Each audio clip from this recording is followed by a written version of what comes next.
And yeah, we're live. All right, guys, welcome to Adventures with David. This is my first time doing a major live stream itself. We are excited because Universal Studios has announced Universal Fan Fest. And you know what? I have the privilege to be actually talking to the one, the only dude. Now, for me in general, Universal Fan Fest is incredible. One of the first times Universal Studios is bringing us a after dark event. And again, I want to introduce these two are these all the band members here of go ahead guys, go ahead, I'll let you guys say it, go ahead, The your Flux name. Capacitors. Oh, Flux Our Capacitors. names, our names. Okay, Right, so okay. you guys know me, I'm Adventure to David, but I go ahead and introduce you guys yourselves. My name is Ryan. I am the Hover Lord. I'm Brian. I hover and I'm a lord, I guess. I'm Brian. I do the guitar, and I strip on stage. Always. What's your stage name? Oh yeah, Me, what's rock. He is Doc Rock. ooh, love it. Yeah. George McFire. My name is Miles, George McFire. I play the drums and I also coordinate stunts. You know, I gotta make sure everyone stays safe on stage. Feel safe. With all the Yeah, crazy- Like he's really good at pulling people in Jeeps on their He actually- skateboards. He is, yeah, and he Yeah. loves that Mountain Dew. stunt Yeah. coordinator. he actually I'm wears. Pat, aka Jennifer Punker or Jeffiner Punker, and I bring the joy and the rock vibes. Well, thank you guys again for taking your guys' time to come over here and spend your guys' time and getting talked to with me, chatting with me as well. um No, Dude, the name in general, Flux Capacitor, how awesome. That's incredible. I love it. Now, for each of my fans that don't know itself, how did you guys get started? mm. Oh man, that was ancient history. So yeah, it was about 12 years ago. Um we Honestly, it came from a Craigslist ad. We were, like we just sort of showed up and then everything clicked. And 12 years later, here we are. And the idea for the Flux Capacitors was just because like we started off as an 80s band. Like most of us were kids in the 80s. We didn't grow up in the 80s. We were just kids. We were teenagers in the 90s and stuff. And but we still knew that 80s was cool. It was fun, and we wanted to relate to the audiences more. And we decided, well, what if we came out in costume, like as characters from Back to the Future? And then our drummer at the time was like, yeah, how about the Flux Capacitors? That was it. It was all history after that. I love it. That's awesome. Yeah. And also we were just talking about it. There is a new member, right? Because we're talking about because I actually remember you guys about a year and a half ago, and I guess there's like a new member itself, right? That was I right? Well, yeah, Huh? yeah. I mean, we've had various personnel changes, throughout our existence and stuff. And yeah, there's we have the best, most stable, most reliable lineup we've ever had now, I'd have to say. Yeah, there's no doubt about it. Yeah, the space-time continuum is in balance, you could say. Yeah, it's always in flux. Yeah, I like that. Influx. I like that. Now, again, when we first started this stream in general, we're talking about Universal Fan Fest, Universal Studios' first ever After Dark event. And we were just talking about this kind of off stream, but I wanted to let you guys know, like, when I first bought my tickets to Universal Fan Fest, it wasn't for anything else, it was Back to the Future. And the first thing I actually told my wife was, what is Universal thinking? They need to bring out one band. They have to, because there has to be a stage, there has to be music, and there has to be the Flux Capacitors there. How did it feel for Universal Studios to reach out to you guys? How did you guys feel about that? Oh, Angry. Super pissed. I think a lot of people are going to be surprised to know that we are not playing at Courthouse Square. Now, we have played at Courthouse Square before. We've filmed commercials there and played there before and stuff like that. But when Universal reached out, it was November of last year, and they said, no, we you're not going to be down there in front of the courthouse this time. You're going to be, you guys are the party for the whole event. So instead of, you know, we're not as immersive a band as they needed to bring 1955, you know, to life and all. And we're a party in a can. So they're like, you guys are going to handle the block party, and that means a few things. That means you're going to play Back to the Future music. You're going to play stuff from Harry Potter. You're going to play stuff from Star Trek if there is any, and you're going to play various fandoms and things like that. And so that's what we're doing. You know, it's actually cool. It's really cool in a way that we get to kind of represent like all the various fandoms, you know, for Universal and stuff. Nice. See, Yeah, I you're gonna was be surprised at how at some stuff we're playing. Pleasantly Mhm, surprised. mhm. Yeah. Deep cuts. deep cuts. Hey, there you go. Side Yeah. note, as you said that it's a after dark. It's like the first after dark thing. Well, I discovered that I didn't know that Universal, you know, it's like its own self-contained little city, and at night they have their whole own nightlife going on there. Everybody that works there is just they all linger there till like 1 in the morning, and it's just like I don't know. Ever since I've been there, it's just been like a party, like contained, like by all these people that work at Universal, and they have their own little like subculture life there, you know, and it's trippy. So if you ever meet a woman who works at Universal Studios and she tells you she's working at like midnight, she might be telling the truth.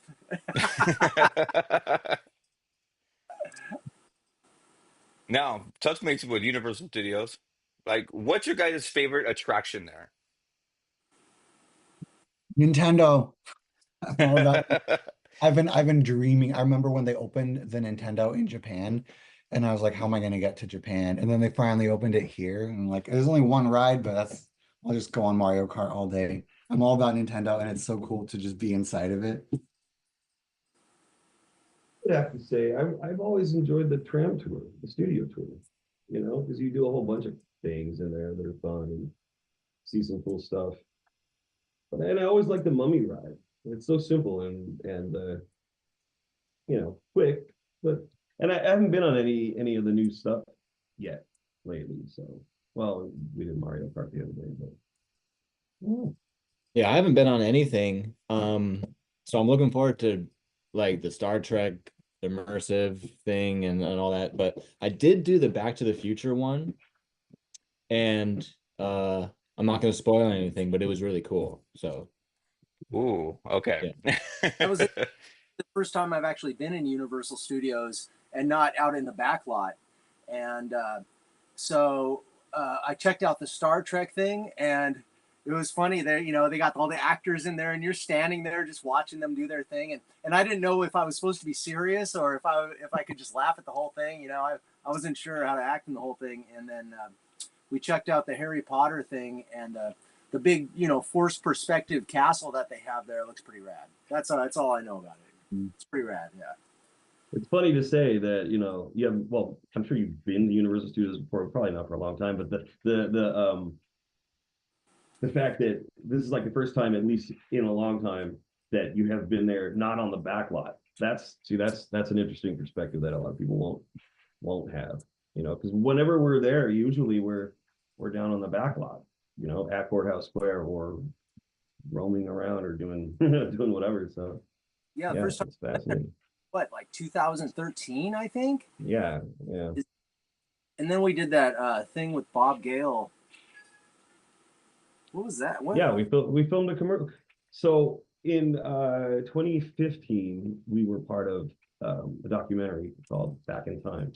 That was that featured practically everybody from Back to the Future. It was like the 30th anniversary documentary of Back to the Future, and there was this talk going around that we were going to do this thing called the 88 miles per hour tour, which was like going to go to like I don't know 45 cities and screen the movie and bring DeLoreans with us, time machines with us, bring various Back to the Future cast members with us, And then we would go and we would do this like back to the 80s kind of thing. That whole thing didn't end up happening, but we did end up filming. Well, actually, we did one of those. We did one of those stops, and that was in Glendale, and then it tanked. But we did film a commercial at Courthouse Square with Bob Gelly, writer of Back to the Future, and the co-producers, and a couple other cast members were there. And so yeah, so in our experience, like whenever we're there, we're either filming or we're performing down in the back lot. So yeah, this will be the first time we played in the park, like in the park. Miss us. Yeah. We're yeah, gonna to experience us.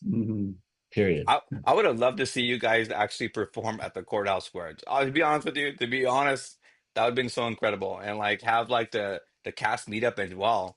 Now I did see like Leah Thompson and Bob were there, or they posted something yesterday, and I'm like, oh my gosh, the legends were possibly there yesterday. Oh, there. Yes. probably. Yeah, I mean, we can't confirm or deny that there may be something coming where we may end up back in Courthouse Square later in the year, but we'll see we'll see it where that goes. Or maybe we already did it. I don't know. Right, we probably Oh. did. We are a time traveling band. True. Never know. It's was it never say never? Never say never. That's right. I Now, don't know if we say never. We've done so many crazy things in this band. Like you would never. No one. We could never say never because everything seems to come true for us. I don't know. now honestly, what has been your favorite fan interaction? Fan interaction. Like from our perspective, like fans approaching us or us being fans ourselves. Actually, both on that one. Okay. Well, okay, I'll start this one. You guys take it. So I grew up listening to Run DMC, and I don't get starstruck at all. Like we're around a lot of high, celebrity types like all the time. So I don't really get starstruck, but we have had the opportunity to perform with Daryl McDaniels from Run DMC many times, and since I grew up listening to Run DMC, suddenly we're up on stage, playing Walk This Way and It's Tricky and stuff with that guy, and he's just so cool. I think that was my favorite, or at least one of my favorite, like personal fan interactions where I'm coming from a fan's perspective, and then going, how did I get here? Like, what did I do? Make it up there. Next. And you. Well, I mean, I always like it when I see really like a young kid watching me play drums, like with their eyes open, like that. It happens all the time when we play all ages places. And to me, that's like, oh, cool. I'm, future rock star. So that's always my favorite. Yeah. And I think this is an all ages thing too. So Yeah. Yeah. And for me, kind of the opposite end of the spectrum where we play a lot of like neighborhood stuff. And sometimes there's some like older people that'll dance and they'll come up to us afterwards and be like, you guys just brought back so many memories I didn't even know I had.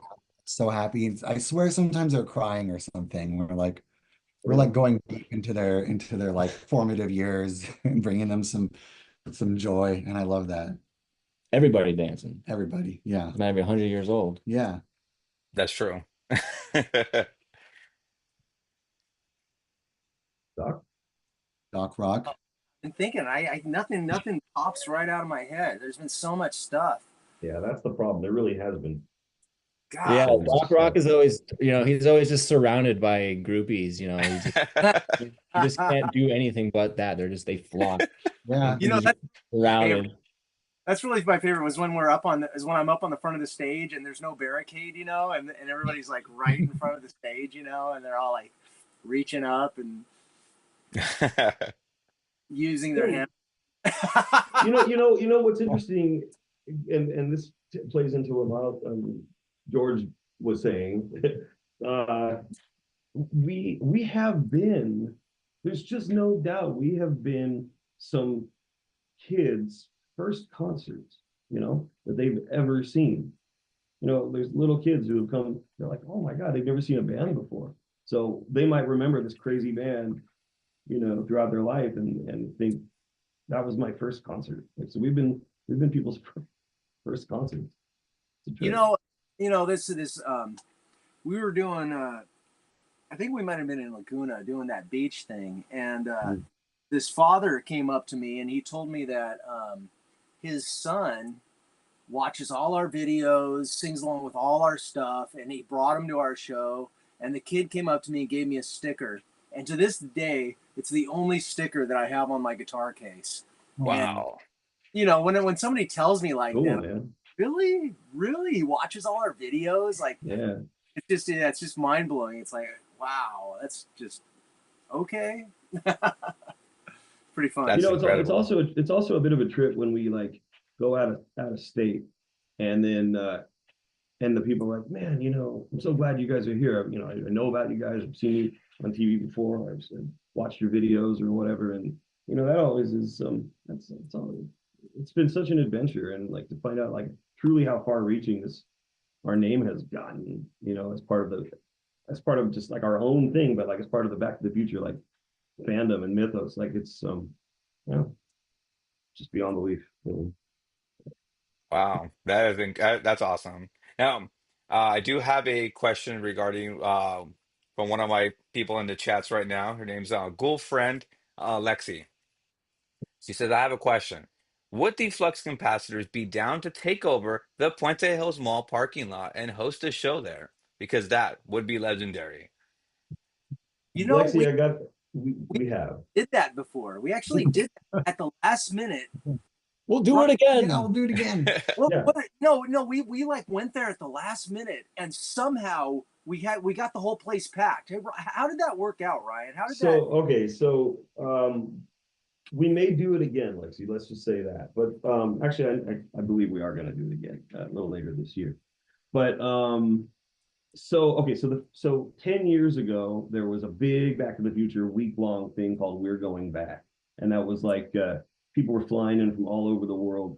And over the course of a week, we played a few times. We played at the town of Fillmore, which is like this little country-ish kind of town, a little bit west of Los Angeles. And it was converted into Hill Valley. And then we played on the same stage as the Enchantment Under the Sea dance was filmed. We did that with Harry Waters Jr. played Earth Angel and all that. And then we did go to the mall, to Puente Hills Mall, and do this big, huge recreation of the Libyan, time machine chase around the mall. And there was about 10,000 people there. But Wow. before all of that, we did like a guerrilla type tactic. We just were like, all right, surprise show at Puente Hills, come on down. And people showed up with their 4x4 Toyotas, and they showed up with their time machines, and we did this like surprise concert. It was just us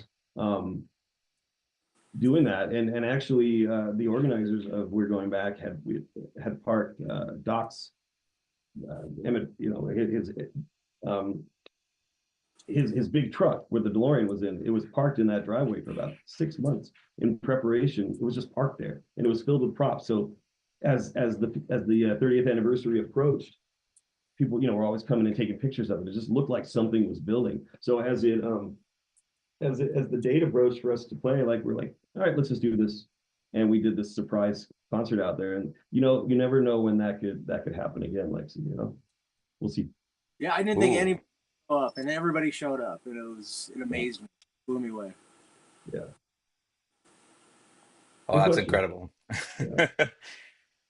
Never say never, right? I mean, we're technically talking about the whole 40th anniversary, just saying. Yeah. It's funny because I can never get away from that. 40,000 people Yeah, there next time. 40,000. Oh, that's right. You take it over. Just take the entire land lot over. Well, we do know that there is another We're Going Back happening this year, and it is it's going to be the end of the year. More on that later. I don't know how much I can disclose, but there will be that convergence at the mall happening again. And And we talking will be about on the stage. We will be on stage with Harry again this year.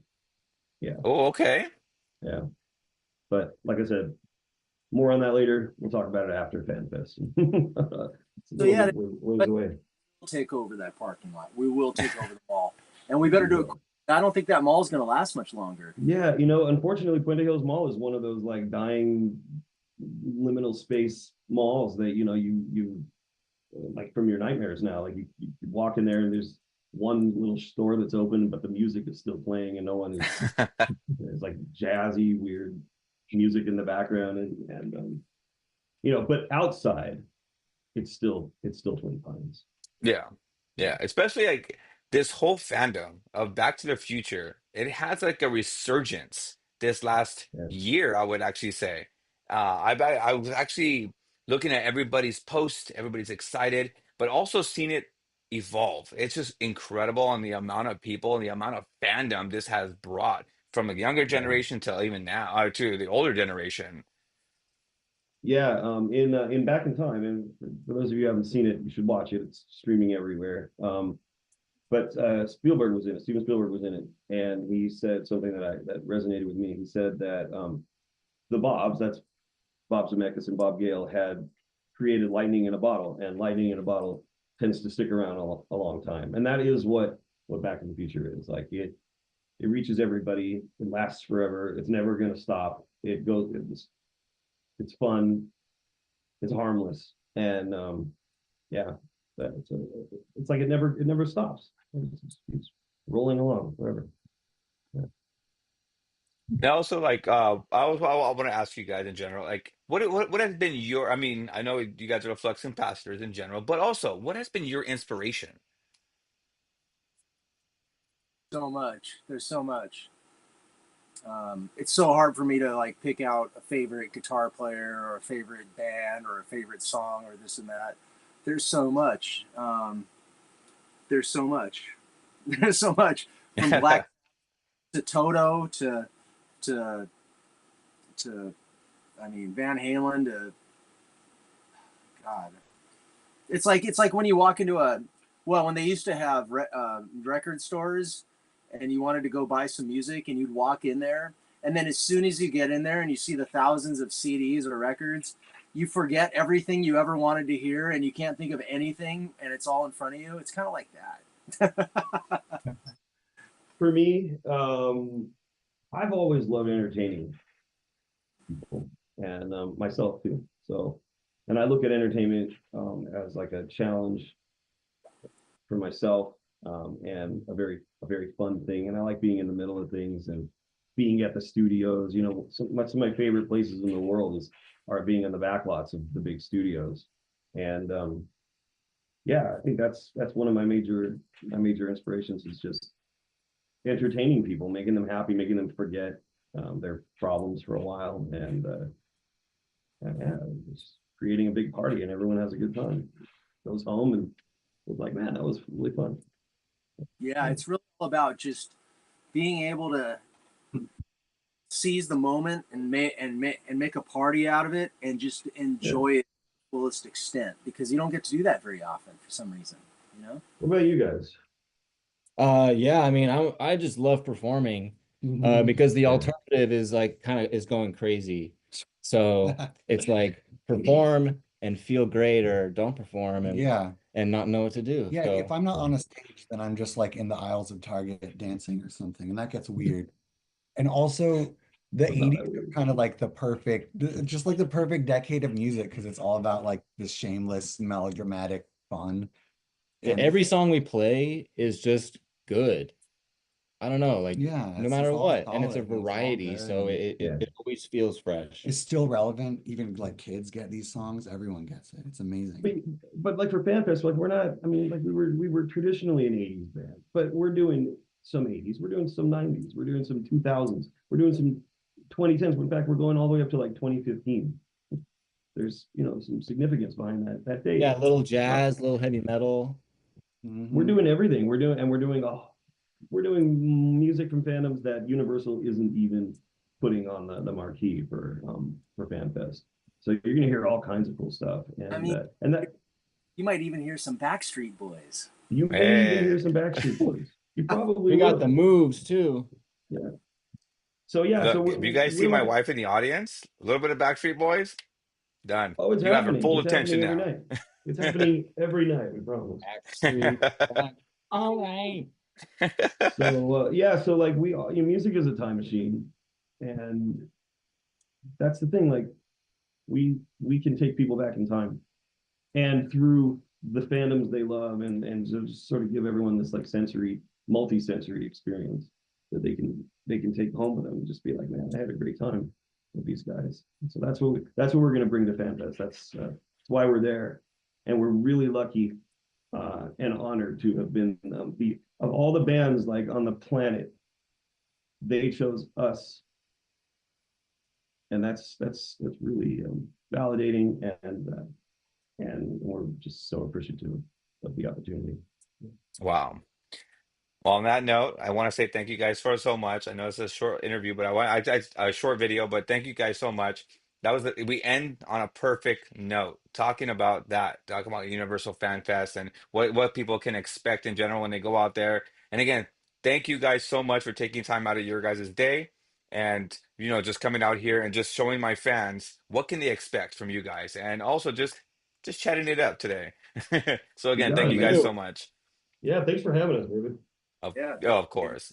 We'll All the see you links right there. here. Dude, all the links are gonna be down below for Flux Capacitors. You guys gotta check out the website. It is fantastic. I rummaged through that a lot and it's Thanks, fantastic. The man. way that actually you guys break it down, you guys did a great job. Thank you. Check them out. Go find out where they're actually going to be next on their next trip out. You guys have to check out their Instagram as well, the Flux Capacitors. So thank you guys again, and also make sure you guys do follow them. If you guys enjoy this video, give it all some thumbs up.